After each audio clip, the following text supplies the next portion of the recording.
ગરમીના તાપમાં મૂંગા પક્ષીઓ માટે માનવતા દાખવતી અનોખી પહેલ કરવામાં આવી છે। પાંડેસરા પોલીસ તથા જિંદગી જીવદયા અભિયાન ટ્રસ્ટના સંયુક્ત પ્રયાસોથી પાંડેસરા પિયુષ પોઈન્ટ ખાતે કુંડા વિતરણ કાર્યક્રમ યોજાયો।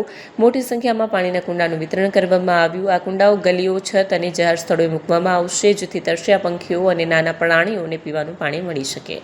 પોલીસ અધિકારીઓ પોતાના હસ્તે પંખીઓ માટે બનાવાયેલા કુંડાઓનું વિતરણ કરીને માનવતાનું ઉત્તમ ઉદાહરણ પૂરું પાડ્યું। જિંદગી જીવદયા અભિયાન ટ્રસ્ટ દ્વારા આ પહેલ હેઠળ લોકોને અપીલ કરવામાં આવી છે કે તેઓ પોતાના ઘરની બહાર બારી કે છત પર પાણીનું કુંડું કે વાસણ મૂકે, જેથી આ ઉનાળાની ઋતુમાં કોઈ તરસ્યું પંખી કે પ્રાણી પાણી વગર મરે ના।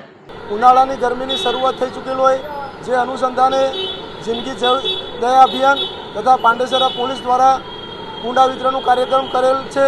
જાહેર જનતાને અપીલ કરવામાં આવે છે કે પોતાના અગાસી અથવા ગાર્ડનની અંદર એક કુંડા મૂકવામાં આવે, જેથી કરીને અબોલા પંખીઓનો જીવ બચી શકે।